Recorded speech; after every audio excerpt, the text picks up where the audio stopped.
The letter came on a Monday, stuffed in a plain HOA envelope like any other notice about lawn height or garbage pickup schedules. But this one wasn't routine. In sharp, officious language, it declared that my dog, Rex, was to be permanently removed from the premises within 7 days due to breed restrictions, excessive noise, and perceived threat to community safety. I read it twice, my stomach dropping as I took in the absurdity. Breed restrictions? Rex was a German Shepherd, yes, big, imposing, and muscular, but he wasn't just any dog. He was my partner, my K9 unit from my years with the county police force, retired now but still disciplined and alert. Perceived threat was HOA code for Karen doesn't like your dog. Karen, the HOA president, had been eyeing Rex since the day I moved in. She'd make little digs at community meetings about aggressive breeds and property values, always glancing my way. I brushed it off until now.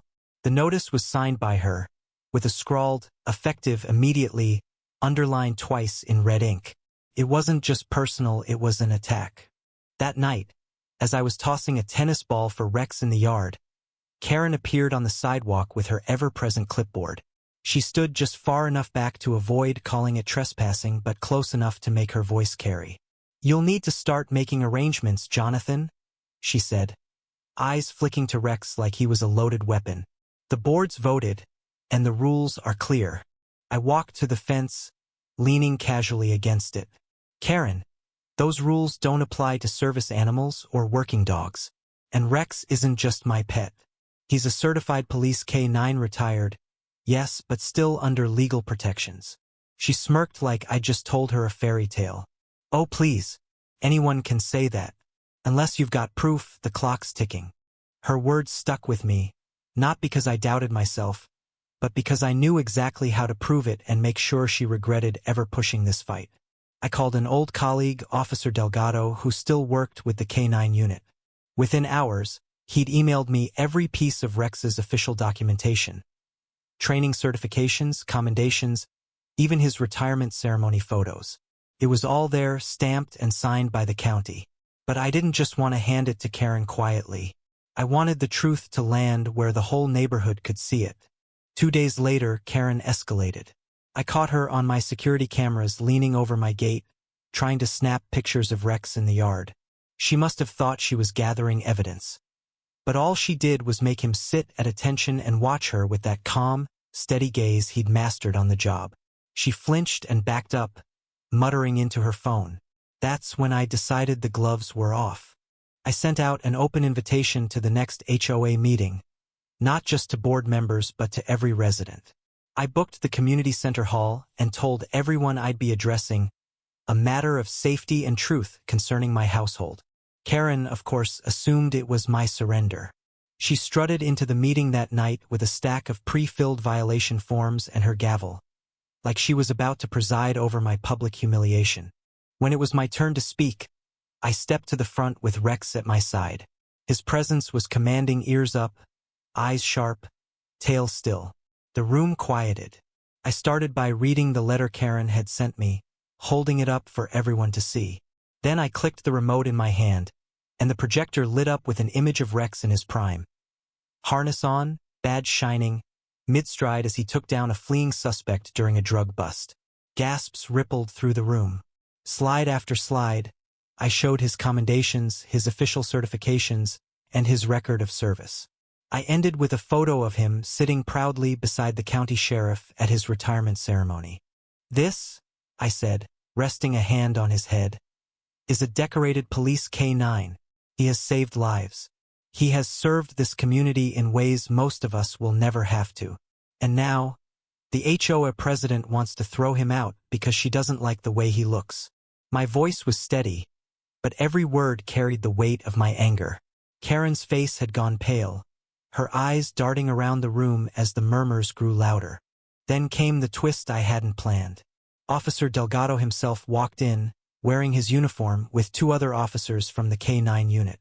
He stood beside me, addressing the crowd. "Rex is not only a retired service animal, he is still registered under county law as a working K9, which means he cannot be restricted or removed by any HOA regardless of breed or appearance. Any attempt to do so is a violation of state statute. He paused, looking directly at Karen.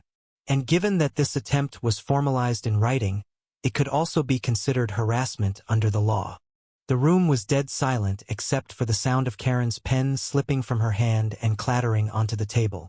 I knew then the tide had turned. Karen's jaw tightened, but for once she didn't have a snappy comeback. The weight of 3 uniformed officers standing in the room, the projector still showing Rex's badge number on the big screen, and the murmurs from neighbors she'd alienated for years were pressing down on her like a storm front. I could see her calculating, looking for some desperate escape route. But every exit was closing. One neighbor, Mrs. Lawson, stood up from the second row. She was one of the oldest residents in the neighborhood, usually quiet at meetings. "Karen," she said, her voice trembling but steady.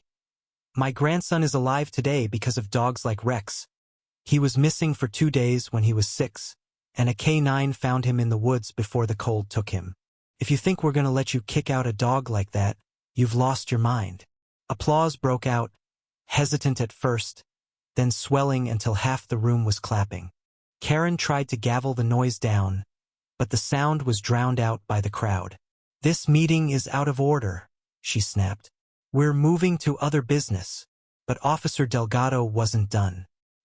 He walked to her table, placed a folded letter in front of her and said, "That's a formal notice from the county attorney.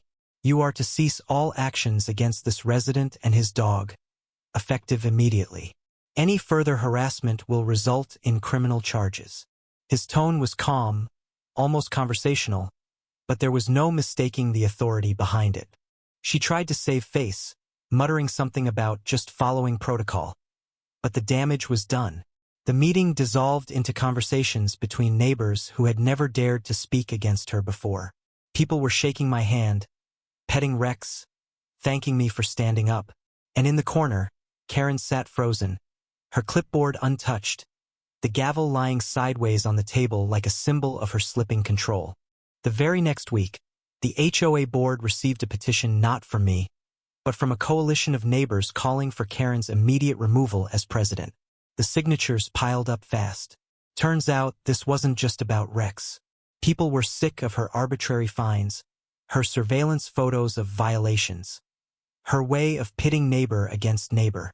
She fought it for a few days, sending out frantic emails about preserving order.